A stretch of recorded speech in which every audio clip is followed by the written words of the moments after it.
아주 바스락바스락거리고. 이거 소리 나오는 건가요? 마이크 들어갑니까? 예. 아주 바스락바스락거리고 굉장히 좋았습니다. 네. 여러분, 예, 다시 한번 자랑하려고요, 이렇게. 다시 자랑하려고. 사실 일주일도 안 된 거예요, 일주일도. 근데 이걸 왜 샀냐? 청년부에서 샀습니다. 그러니까는 제가 이거를 산 이유를 또 말씀을 드리면은, 이제 앞으로 거의 강대상이 없이, 그리고 지금은 일단은 리모컨을 사용하고 있지만은 이제 조만간 제가 빨리 키노트 이 연동으로 좀 해서 이거 이제는 이렇게 여기서 직접 하고 여기서 이렇게 하는 걸로 해보겠습니다. 근데 만약에 그 강의 때는 그게 편리할 것 같은데 설교 때 만약에 조금 불편하다. 그럼 설교 때는 다시 강대상에다 이렇게 놓고 이런 식으로 하고 좀 제가 이렇게 좀 이래저래 시도들을 좀 해보도록 하겠습니다. 네. 일단은요, 오늘은 하나님 말씀 에스겔 48장 30절부터 35절인데 성경책을 꼭 가지고 계시면 찾아주세요. 예, 제가 원칙은 그렇습니다. 일단 가지고 계신 분들은 꼭 성경책을 찾아달라. 이게 원칙입니다. 먼저 우리 에스겔 말씀 한번 찾도록 하겠습니다. 네, 아이패드 프로는 좀 더 빨리 찾고 그런 거 아니죠? 예, 미니보다 더 빨리 찾고. 예, 웃기려고 한 소리예요. 예. 아시죠? 나중에는 이걸로 컨트롤하는 거 아시죠? 한 거니. 예. 키노트 이걸로만 넘기는 거 알죠? 이제. 예, 그거 할 거예요, 이제. 좋습니다. 예, 우리 하나님 말씀 찾으셨으면요. 저 한 절, 여러분 한 절, 교독하도록 하겠습니다. 이제 오늘 드디어 에스겔 마지막입니다.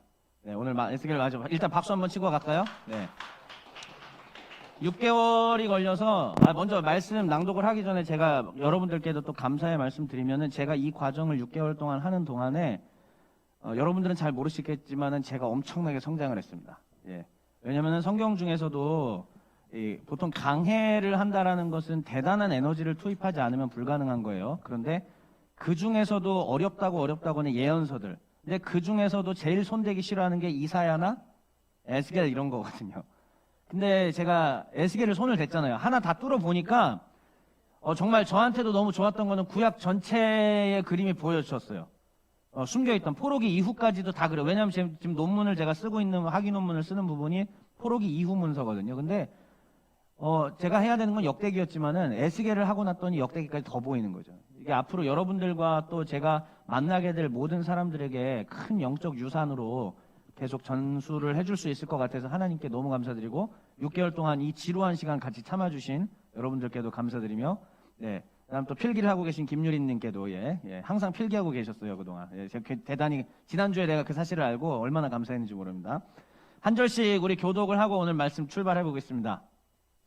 그 성읍의 입구는 이러하니라. 북쪽의 너비가 4,500척이라.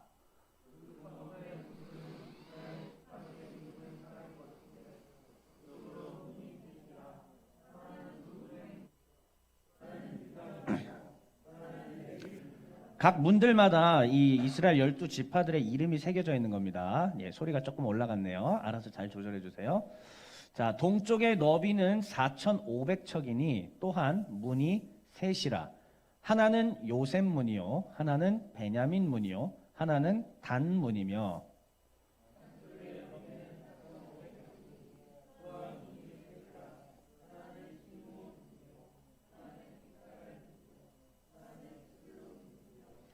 서쪽도 4,500척이니 또한 문이 셋이라. 하나는 갓 문이요, 하나는 아셀 문이요, 하나는 납달리 문이며. 마지막 같이 한번 읽어볼게요. 이제 에스겔의 마지막 구절입니다.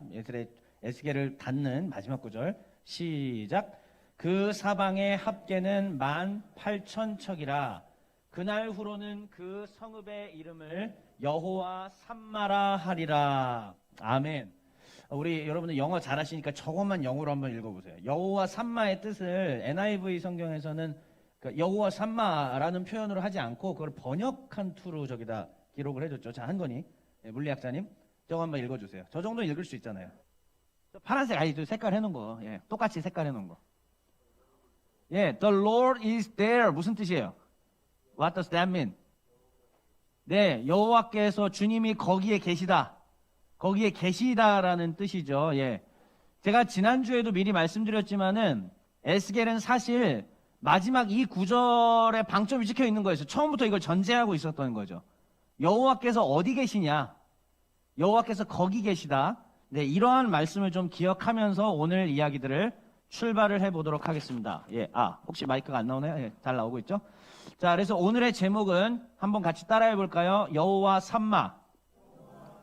네, 이게 여호와 삼마는 히브리어고요. 그거를 영어 번역 툴로 하면은 저 밑에 여러분들 영어 잘하시니까 한번 다시 괄호 안에 있는 거 같이 다 같이 한번 읽어보세요. 시작.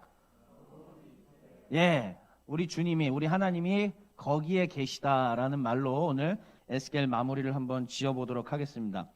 자, 만약에 우리가 자기 자신이 남들에게 어떻게 비치는지에 대해서 조금도 고민하지 않는다면은 아마도 이 자리는 굉장히 냄새나고 칙칙하고 끔찍한 형상이 될 겁니다.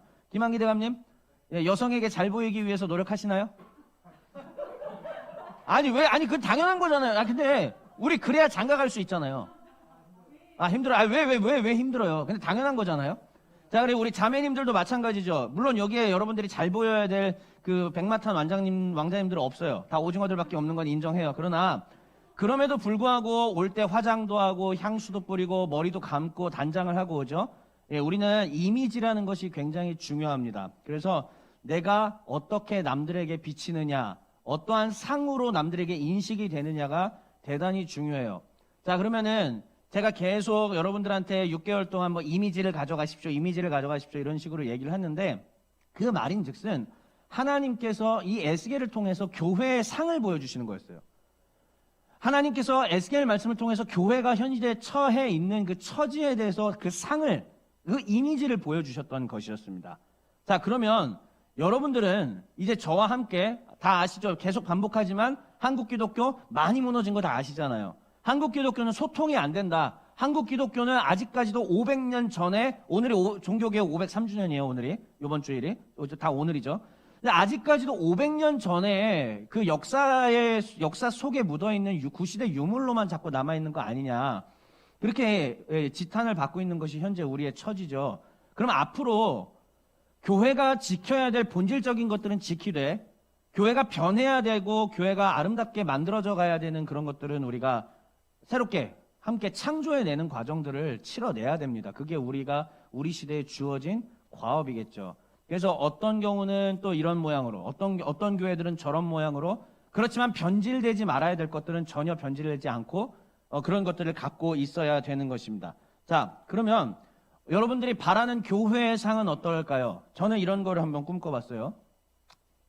제가 이 두 번째로 사역했던 교회도 이제 그 고양시에 있습니다. 고양시 저기 벽제 넘어가는 길가에 있는 교회인데 전원교회였어요.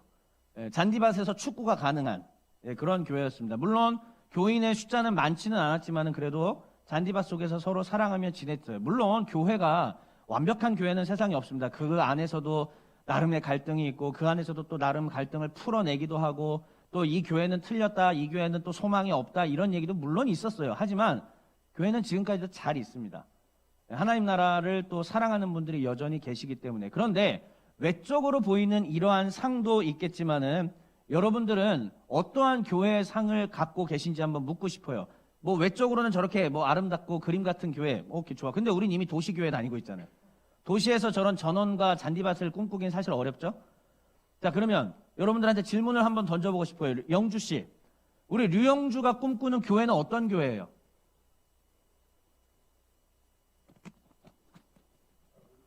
그냥 잘 모르면 안 되고 뭐라도 얘기를 해야 돼요. 얘기해 보세요. 좀 완벽한 거. 어떤 모습이면은 그래도 교회답다. 류영주는 이런 교회였으면 좋겠다.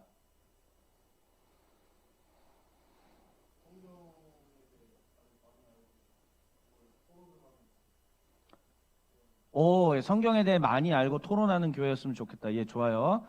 자, 우리 김시현 선생님, 예, 자기 안 시킬 줄 알고 지금 또 이렇게 그 마음에 안정을 하고 있었는데 오늘 에스겔 마지막 시간이니까 한 번만.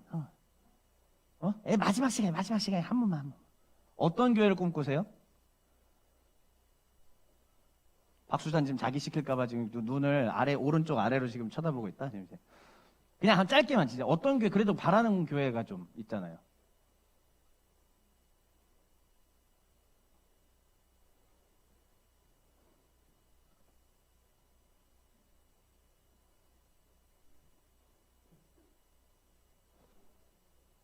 오케이. 그럼 좀 더 생각해요. 황윤희 아저씨. 예, 우리 오랜만에 오신 새신랑. 자, 새신랑이 꿈꾸는 교회는 어떤 교회입니까? 어떠한 교회가 됐으면 좋겠다. 길법교회도 마찬가지고 한국 기독교도 그렇고. 오케이. 사회 문제에 관심을 짧게만 갈게요. 그리고 이렇게 사회 문제에 관심을 가지는 교회가 됐으면 좋겠다. 유림 씨, 어떤 교회가 됐으면 좋겠습니까? 그냥 교회.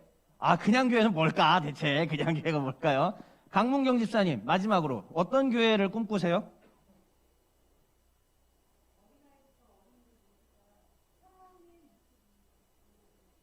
어린아이부터 어른들까지 사랑의 모습, 예, 좋아요. 다 옳으신 얘기입니다. 이것이 합쳐지면 이상적인 교회가 되겠죠. 사랑이 넘치고 말씀에 대한 갈증이 있어서 서로 하나님 말씀을 알기를 막 노력하고, 그러다 보니까는 하나님께서 또 사회로 눈을 돌리라고 우리에게 말씀을 하시니까 또 사회 문제에 대해서도 관심을 갖고, 그렇죠. 그런데 한편으로는 한국 기독교가 절망이라고 하지만은 저는 그렇게 또 생각하지는 않는 게요. 자, 소위 보수 꼴통이라고 불리는 우리 합동교단입니다. 우리 보수 꼴통. 우리 합동교단은 누구보다 뭘 사랑하죠? 영주 씨? 우리 합동교단. 이상한 대답하지 말고, 자, 그 정해져 있는 아름다운 대답 있잖아요. 우리 합동교단. 대한예수교 장로회가 제일 그래도 자랑하는 게 뭐예요?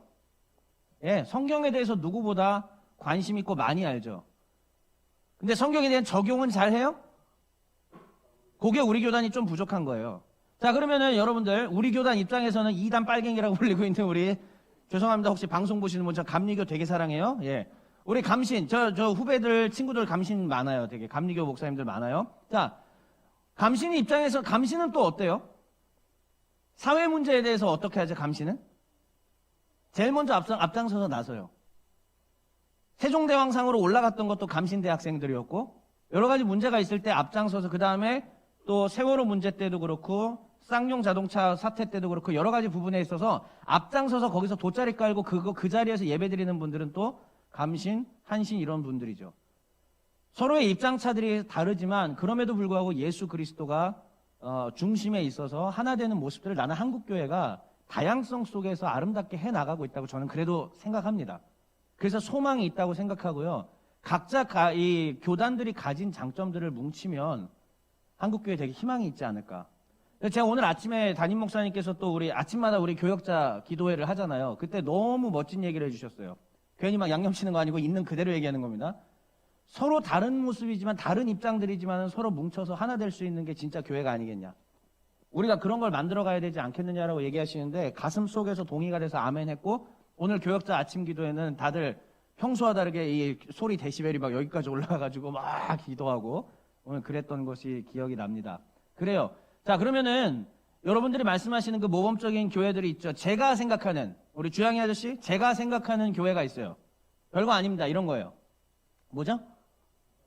예, 이게 바로 그 유명한 아낌없이 주는 나무입니다. 초등학생 때 우리는 누구나 다 이것을 읽어보죠. 어린아이였습니다. 어린아이가 필요했어요. 그러니까는 이제 나무는 다 자기 팔다리 다 잘라서 내주고 몸통도 다 잘라서 내주고, 노인이 되어서 왔을 때 이제는 줄 게 아무것도 없다고 생각했는데 그 마지막 밑둥까지 그 자리에 앉아서 쉴 수 있게 만들어준 진짜 아낌없이 주는 사랑이 담겨있는 그런 이야기였죠. 제가 생각하는 교회는 바로 그겁니다. 시시각각 변하는 상황 속에서 어떨 때는 팔다리도 잘라줄 수 있고, 어떨 때는 열매가 필요하면 열매를 줄 수도 있고, 21세기, 22세기, 앞으로 23세기에 또 필요한 것들이 다를 거예요. 그럼 그 색깔에 맞게 줄 수 있으면 되긴 하지만, 핵심은 저 나무는 이 아이가 어른이 돼서 다 살고 다시 돌아왔을 때도 여전히 그 자리에 있어 주었다라는 얘기입니다. 저는 교회가 그런 교회였으면 좋겠어요. 그리고 에스겔은 오늘 뭘 얘기하고 있냐면은 The Lord is there. 하나님은 거기에 계신다라는 얘기죠. 하나님의 영광이 떠나가신 것 같았지만 잠깐 떠났죠. 그리고 실제로. 그러나 이 떠나갔던 하나님의 영광이 다시 돌아와서 에스겔 저자는 이 선언으로 얘기를 끝내는 거예요. 하나님이 거기에 계시다. 그리고 영원히 떠나지 않으실 것이다. 그것을 표현하는 방법이 뭐였냐면은 동문을 닫아버리셨다는 뜻이에요. 아니, 이제 동문으로 떠났다가 동문으로 다시 들어오셨죠? 동문을 닫았어요. 그러면 어떻게 돼? 하나님 나가, 못 나가? 못 나가죠. 그러니까 에스겔 저자는 그걸 우리 가운데 표현한 거예요. 하나님의 영광은 이제 이 성전 안에, 이곳 가운데 계셔서 가시지 않을 거다. 여러분 작년에 12월에 여기서 리모델링 했을 때 리모델링 감사 예배 드렸던 거 기억하세요? 그때 무슨 찬송 불렀어요? 박준희 인도자님 그때 무슨 찬송 불렀어요? 1년 전에? 아 그것도 그렇고 그 다음에 또 이곳에 오셔서 이곳에 앉으셔서 이거 안 했어요? 그렇죠. 이곳에 오십시오. 이곳에 앉으십시오. 이곳에서 드리는 예배를 받으십시오. 하나님은 장소를 초월하시지만은 은유적인 문학적 표현이죠. 길법교회 가운데 길법교회 한 명 한 명 교회들 가운데 우리의 삶 속에 우리는 잠시 하나님 떠나지만 하나님 우리와 영원히 함께 계셔 주십시오라는 염원이 담겨 있던 거고 눈에 보이는 비주얼적인 성전 재건 리모델링 같이 보였지만은 사실은 우리 안에 있는 내부의 영적 리모델링이 저는 있었다고 생각을 하게 됩니다. 자, 그러면은요, 마지막이니까 그래도 살짝 정리하는 시간을 갖습니다. 처음에 제가 에스겔 처음 이야기 시작할 때 세 부류의 공동체가 있었다고 했는데 그 중에 애굽에 있었던 공동체는 뺄게요. 그러면 두 가지 공동체가 있었다고 했습니다. 김한기 대감님, 어디와 어디? 아유, 자, 여기 또 동그라미 쳐왔잖아요, 제가. 어디와 어디? 여기는 어디예요, 여기? 여기가 어디예요, 여기? 그러니까 블레셋은 옆이고 여기가 어느 나라예요? 원래 요 자리. 여기가 이스라엘이에요, 여기가. 예, 여기가 이스라엘이에요. 그럼 여기는 바벨론입니다. 그렇죠. 나라가 망했을 때 두 가지의 부류의 공동체가 있었다고 얘기했어요. 뭐냐? 끌려간 사람, 남아있는 사람.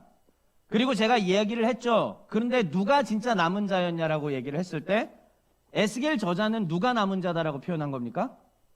바벨론으로 끌려갔던 사람들이 오히려 진짜 남은 자들이었다라고 그들은 이야기를 했던 것이죠. 자, 하나님께서 그 끌려간 장소 가운데 이스라엘 백성들과 함께 계시겠다라는 것을 바로 저 말씀으로 증명하셨다라는 것입니다. 한번 같이 읽어볼까요? 11장 내용이었었어요. 이게 에스겔 11장. 제가 저 얘기도 했었고요. 소리내서 함께 읽읍시다. 시작.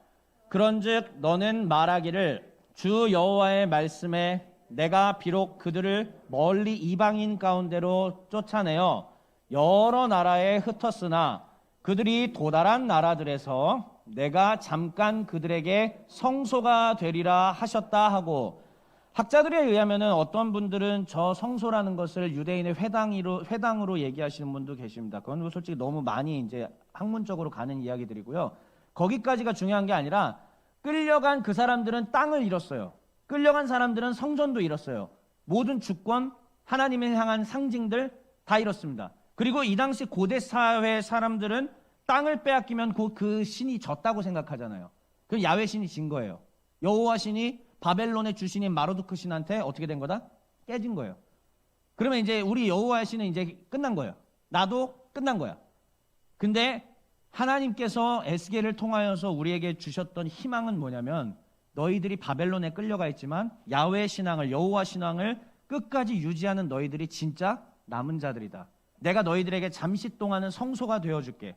자, 그럼 여러분들 잠깐 그들에게 성소가 된다라는 얘기지 영원히는 아니에요. 그러면은 이게 복선이 깔려 있는 거죠. 영원한 성전이 다시 어떻게 된다? 회복된다라는 이야기입니다. 하나님께서 영원한 성전을 다시 회복시키시고 함께 하시겠다라는 것이 바로 여기에 나와 있는 이야기였던 것이죠. 그러므로 에스겔에 담겨 있는 큰 이야기는 뭐였냐면 떠나셨던 하나님이 다시 돌아오는 이 여정들을 보여주는 거예요.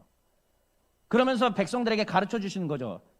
예전까지는 너희들이 이스라엘이라고 하는 공동체, 이스라엘이라고 하는 지리, 이스라엘이라고 하는 성전이라는 눈에 보이는 저 물건, 장소, 사람들, 이것에 너희들은 하나님의 임재의 상징이라고 생각했다면 너 이제 그게 아니야.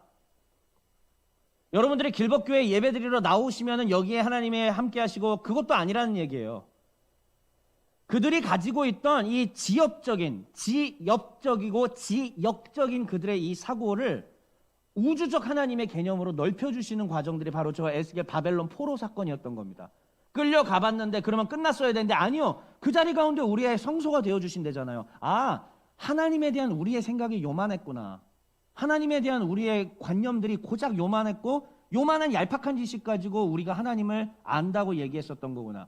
이스라엘이 가졌던 모든 관념들을 바벨론 포로기를 통해서 싹 다 바꿔내셨습니다. 그리고 다시 한번 저 잠깐 성소가 된 곳에서 이제는 진짜 성소인 다시 예루살렘으로 내가 너희를 데리고 돌아오겠다. 다시 말하면 바벨론 포로에서 돌아오겠다라는 약속이 에스겔 말씀 가운데 주어져 있던 것입니다. 자, 그러면 이제 에스겔 전체 복습입니다. 다시 한번 마지막 복습하면서 오늘은 얘기 짧아요. 지금부터 10분 내로 끝내요. 자, 1에서 24장은 무슨 내용이었냐면은 이스라엘이 어떻게 하나님 앞에 범죄해서 심판받는지에 대한 얘기들이었어요. 기억나시죠?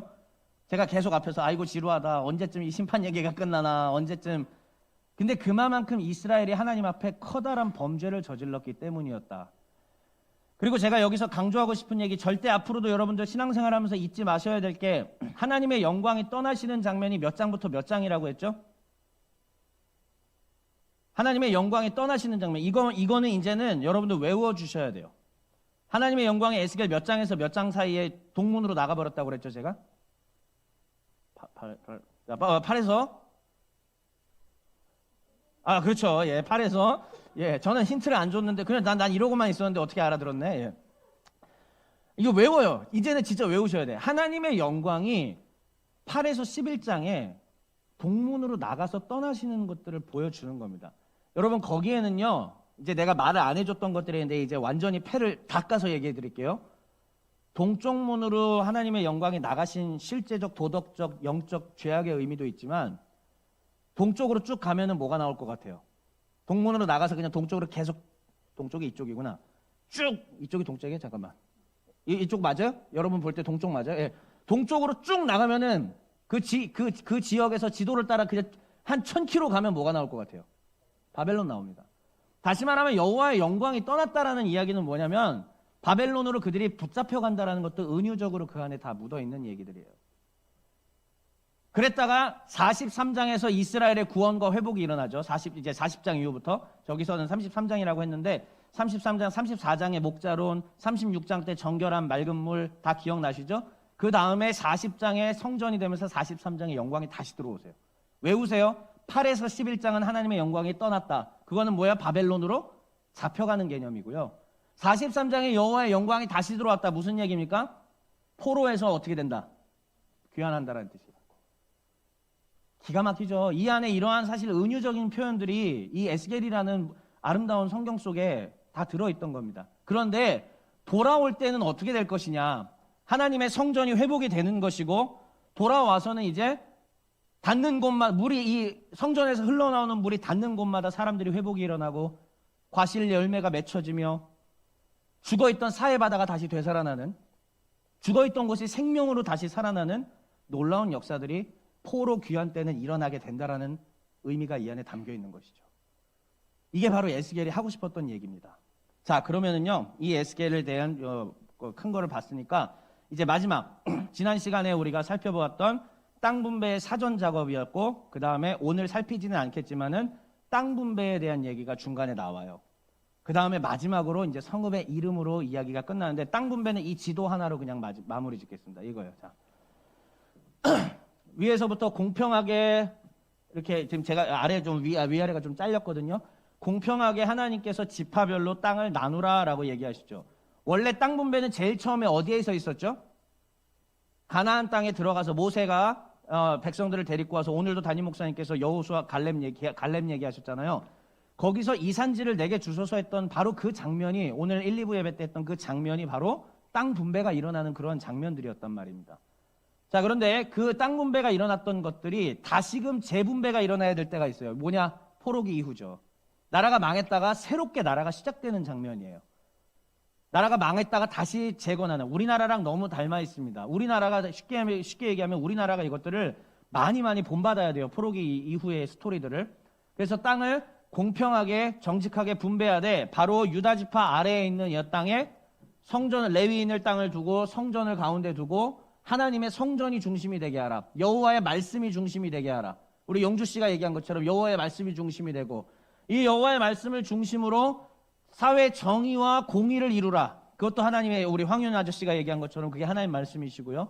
이러한 것들이 회복돼 가는 과정들을 에스겔은 집약적으로 마지막 최종적으로 우리에게 설명을 해주고 있습니다. 자, 그러면 오늘 진짜 짧다고 그랬죠? 메시지예요. 오늘 정리니까. 길게 하면 또 이제 돌맞잖아. 자, 이런 얘기들을 하면서 이제 마무리를 한번 지어보고 싶습니다. 첫 번째 1번 한번 읽어볼까요? 시작. 하나님은 정말 떠나셨나? 에스겔을 보면 분명히 떠나셨어요. 8장에서 11장을 보면 하나님이 떠나신 것 같이 보입니다. 하지만 하나님은 떠나신 적이 없다라는 게 저의 주장입니다.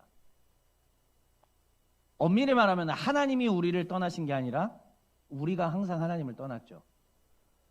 에덴 동산을 지어놓으신 이후로부터 하나님께서 보여주신 일들은 사람이 하나님을 떠났다는 것이지 하나님이 사람을 떠났다고 하신 적이 없는 겁니다.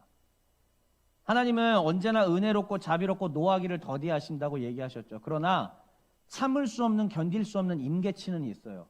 우리가 하나님의 영광을 어지럽히고 더럽힌다면 하나님께서는 반드시 징계하시는 것들을 보여주시죠. 그럴 때 우리는 어떻게 느끼냐면 하나님이 우리를 떠나셨다라고 느끼죠. 마치 바벨론 포로기에 이 이스라엘 백성들이 가졌던 생각처럼 하나님이 우리를 떠나셨구나. 근데 no, 하나님이 우리를 떠난 게 아니라 우리가 하나님을 떠났던 것입니다. 한국의 많은 교회들이 어려움에 처해 있죠. 진짜 안타깝고 또 회복해야죠. 그런데 회복하기에 앞서서 통렬한 회개와 반성이 있어야 될 줄 압니다. 제가 지난주 수요일에 새벽 설교를 했거든요. 그 이제 우리 유튜브에 계속 올라오잖아요.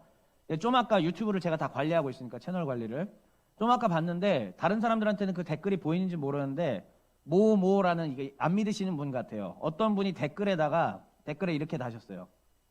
교회는 예수라는 이름으로 예수파리를 해서 성도들의 돈을 뜯어내는 아주 간악한 곳이다. 이렇게 이제 댓글을 달아주셨어요. 근데 저는 삭제하지 않고 그 밑에 덧글을 달아냈습니다. 뭐라고 얘기했냐면은 땡땡님 이렇게 관심 주시고 통렬하게 말씀해 주셔서 정말 감사드립니다. 주신 말씀을 잘 새기고 진심으로 반성하고 앞으로 진짜 예수님 가르침대로 세상 속에 소금과 빛이 되겠습니다. 감사합니다. 이렇게 제가 조금 아까 불과 1시간 전에 조금 아까 댓글을 거기다가 달고 왔어요. 그런데 그게 요즘 사회가 우리를 바라보는 시선 맞잖아요. 그리고 솔직히 얘기합시다. 교회가 예수파리해서 장사한 적이 없을까요? 있어요. 솔직하게. 여러분 세대들은 당연히 모르시겠지만 우리 윗 어른 세대들께서 하셨죠. 반성해야죠. 반성을 해야 됩니다. 그래야 우리가 이 통렬한 회개 가운데 반성 가운데 아름다운 교회를 재건할 수 있어요. 하나님이 떠나신 게 아니라 우리가 하나님을 떠났기 때문에 이러한 징계가 있었다는 사실을 우리 모두가 진심으로 기억해야 될 줄 압니다. 자, 두 번째는요. 한번 같이 읽어볼까요? 시작. 에스겔이 말하는 이 성읍입니다. 바로 지난주쯤에 제가 말씀을 드렸는데 계속 에스겔 저자는 마지막쯤에 이 성읍은 이런 식으로 얘기를 하고 있는데 제가 지난주에 4번의 고발과 4번의 측량 대비에 대해서 아마 말씀드렸었을 거예요. 혹시 기억나실까요? 8장에서 11장, 8장 부분에서는요, 4번 동안에 고발을 합니다. 북향문에 이르렀을 때 질투의 우상에 대한 고발. 그 다음에 또 성전 북문, 그 다음에 이 또 안쪽문, 그 다음에 안뜰까지 4번에 걸쳐서 고발을 하죠. 그리고 나서 거기에서 얻어지는 결론이 뭐냐? 이 성읍은 이래서 망하게 되었다. 계속 이 성읍이라고 하는데 여러분 그거 아셔야 돼요. 에스겔은 이 성읍의 이름을 밝히지 않아요. 이 성읍이 무슨 성읍인지 이름을 밝히지 않습니다. 물론 우리는 다 이게 예루살렘이라고 알죠. 당연히 아는 거예요. 아는데도 이 성읍이라고 얘기를 하고 있어요. 4번의 고발에 걸치는 동안 이 성읍이 왜 망했는가를 설명해주고 그 다음에 지난 시간에 제가 말씀드렸다시피 47장에서 보좌로부터 물이 흘러서 닿는 곳마다 회복되고 천척을 지나 발목, 천척을 지나 무릎, 천척을 지나 허리, 천척을 지나 풍덩 이 4번의 측량을 통해서 이제 이 성읍이 어떻게 되었다? 다시 소생했다. 예, 다시 살아났다라는 것을 얘기를 해주죠. 그러면 에스겔이 말하는 이 성읍은 도대체 뭐냐? 마지막 구절에 나오는 겁니다. 그러므로 이제부터 그 성읍, 이 성읍을 뭐라고 부를 것이다? 여호와 삼마. 자, 영어로 다 외우고 계시죠? 한번 다시 시작. 예, the Lord is there. 여호와께서 거기 계신다는 얘기야. 이제는 여호와께서 계신다. 이제는 여호와께서 길벗교회에 계신다. 길벗 청년부 가운데 함께 하신다. 하나님이 소생케 하실 것이다. 이게 하나님이 우리 공동체에게 분명히 저를 통해서 주시는 말씀이에요. 기도하고 여러분들을 위해서 한 명 한 명 기도하고 이 공동체를 위해 기도하고 울며 하나님 앞에 통곡하고 탄식하는 2년의 세월이 어느 정도 흘렀습니다. 그리고 분명히 얘기할 수 있어요. 하나님은 분명히 이 공동체를 살리길 원하시고 이미 살렸어요. 예, 이미 살리고 계십니다. 여러분들이 아멘 좀 해줬으면 좋겠네. 예, 이미 살리셨습니다. 예, 하나님이 하시는 이 일을 이제 소생하는 과정들을 우리가 함께 손잡고 보자는 얘기예요. 예, 말씀하신 대로 말씀을 사랑하고 사회 문제를 함께 풀어내면서 또 온 교회가 사랑으로 넘친다면 반드시 됩니다. 여호와의 방법대로 되면 아니 여호와께서 떠나신 게 아니라 내가 떠나서 여호와께서 떠나신 것처럼 보이는 이 착각, 이 잘못됐던 모든 곡해되었던 생각들이 질서가 바로 잡힐 거예요. 그러면서 말씀을 사랑하고 모여서 기도하고 그 다음에 어려운 문제들이 있을 때 그것을 발벗고 나서면서 함께 활동한다면 반드시 교회는 살아납니다. 그러나 중요한 건 한쪽으로 치우치면 안 되는 거예요. 오늘 담임 목사님 얘기하신 게 너무 정말 적실한 말씀이었습니다. 이쪽은 이 사람은 이런 거, 이 교단은 이런 쪽, 이 교단은 또 저런 거, 다 제각각 생각들을 갖고 있지만 뭉치면 어떻게 된다는 얘기예요. 우리 잘할 수 있어요. 길벗교회도 마찬가지입니다. 서로 이성향, 저성향, 조성향 다 달라요. 하지만 뭉쳐서 힘을 합치면 대신 어떻게 해야 되냐? 가운데서 보좌에서 물이 흘러나오게 해야죠. 보좌에서 물이 흘러나오고 그거는 누구의 역할입니까? 제 역할이에요. 내가 충실하게 그 역할을 하면 여러분들은 그 물을 받아 마시고 그 물의 옆에 계속 있어서 공급받아서 나무가 자라고 과실이 맺혀지며 하나님의 나라가 이루어지게 만드는 것입니다. 그랬을 때 길복교회가 청년부가 젊은이들이 30, 40대들이 막 일어나게 살아날 거야. 그 다음에 그 영향력들이 이 다른 이웃교회들까지 저는 함께 퍼질 것이라 생각합니다. 그때 되면은 네 교회 내 교회가 어디 있어요? 우리 다 하나, 예수 그리스도께서 머리 되시는 다 한 교회인데 서로 에너지를 나누고 서로 사랑을 나누고 서로 또 공유하고 그렇게 하면서 교회가 힘을 합쳐서 또 어려운 사람들을 돕고 사회 문제 속에서 목소리를 내고 또 우리 변수아님 환경 문제 우리 같이 환경 문제에 대해서도 목소리를 내고 온난화나 이런 부분들 환경 문제에 대해서 툰베리에게 힘도 좀 실어주고 그러려면 우리 모두가 다 어학을 잘해야겠네요. 자, 아무튼 그렇습니다. 이러한 것들이 되기를 바랍니다. 그렇게 되리라고 믿어요. 그리고 마지막 세 번째입니다. 이게 핵심인데요. 자, 시작. 회개가 필요할 때는 신명기스러운 말씀이 이게 여러분들이 이제 무슨 말인지 모르겠지만은 여러분 제가 첫 두 번째 시간쯤에 그런 얘기했죠. 성경 안에는 조선일보도 있고 동아일보도 있고 중앙일보도 있고 경향신문도 있고 한겨레도 있다고 제가 말씀드렸죠. 똑같은 것을 바라보는 것 같지만 사실은 입장이 전혀 다른 입장으로 나눠져 있는 것들을 볼 수 있습니다. 예컨대 에스겔 같은 경우는요. 여러분들 레위인한테 어땠어요? 친절했어요? 안 친절했어요? 기억나세요? 그렇지. 설교 듣다가 다 졸고 이제 천국에 가셨으니까 기억 안 나시겠죠? 에스겔은 레위인들한테 안 친절했어요. 어조가 세요. 이방인들한테는 또 어때요? 친절했을까? 안 친절했을까? 안 친절했습니다. 근데 반면에 역대기라든지 다른 부분들, 이런 부분들은 이방인에 대해서 어떻게 묘사하고 있는지 아세요? 매우 친절해요. 내가 전공이라 자신있게 얘기할 수 있어.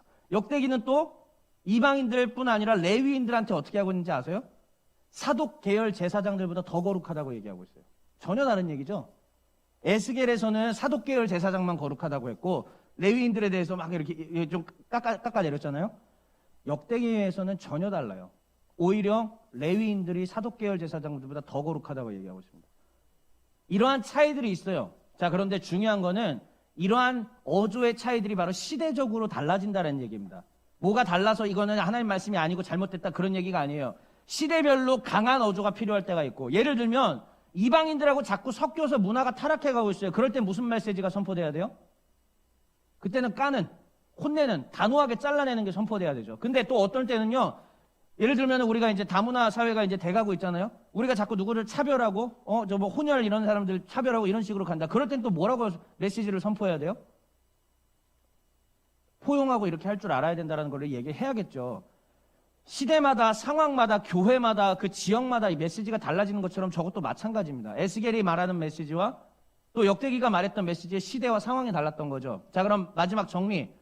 회개가 필요할 때는 무슨 모스러운 말씀이 필요하다? 신명기스러운. 신명기는 그럼 뭐냐? 모압, 암몬, 에돔, 애굽에 대해서 절대로 총회에 못 들인다고 딱 잘라내요. 3대까지도 못 들어 딱 잘라내요. 이방인들에 대해서 철저히 딱 긋습니다. 에스겔 시대에, 그러면 에스겔과 에스라 느헤미야는 어떠한 라인을 따랐느냐? 따라합시다. 신명기. 신명기스러운 말씀을 강하게 따랐어요. 에스라 느헤미야가 개혁 일으킬 때 어떻게 했어요? 이방 여인들 혼인했던 거 다 어떻게 해라? 보내라고 그랬잖아요. 그게 쉬워요? 근데 그렇게까지 해야 됐던 상황들이 그 시대의 그 시대의 상황이었던 거죠. 그렇기 때문에 여러분, 나는 이렇게 생각합니다. 오늘날 대한민국 가운데는 신명기스러운 말씀이 필요하다고 생각해요. 물론 이방인 품습니다. 저 외국인들한테 되게 잘해줘요. 특별히 여기에 거주하고 있는 우리 외국인 노동자들한테 우리 교인들은요, 더 잘해줘야 되고 사랑해야 됩니다. 제가 강도사고시 시험 봤을 때 논문 주제가 뭐였냐면은 다문화 시대 속에서 이제 목회자로서 어떻게 할 것인가가 논문 주제였어요. 그걸 한번 40페이지 쓰라는 얘기였죠. 그걸 생각하면서 많은 생각들을 하게 됐습니다. 아, 우리가 정말 차별이 몸에 배 있구나. 많은 생각들을 하게 됐었죠. 근데 아무튼 중요한 거, 그거는 그거지만은 타락하고 범죄해서 하나님 앞에 옳지 않게 서 있는 우리 이 시대는 어떻게 해야 되느냐? 신명기스러운 말씀이, 단호한 말씀이 필요할 때입니다. 여러분의 삶 가운데, 우리의 삶 가운데 이것이 죄인가 아닌가라고 고민하는 그런 것들 있잖아요. 조금이라도 죄라고 생각되고 조금이라도 이거는 좀 타락이라고 생각되는 것들은 우리 시대에는 지금은 단호하게 끊어내야 됩니다. 그래야 교회가 정화됩니다. 교회가 회복될 수 있습니다. 하나님께서 이 에스겔 말씀을 통하여서 마지막으로 우리에게 그것을 더하여 주신 것입니다. 그러면서 우리는 생명을 살리고 서로 사랑하며 또 말씀을 사랑하는 이러한 공동체를 만들어야 됩니다. 왜냐? 여호와가 여기 계시기 때문입니다. 아멘. 기도합시다.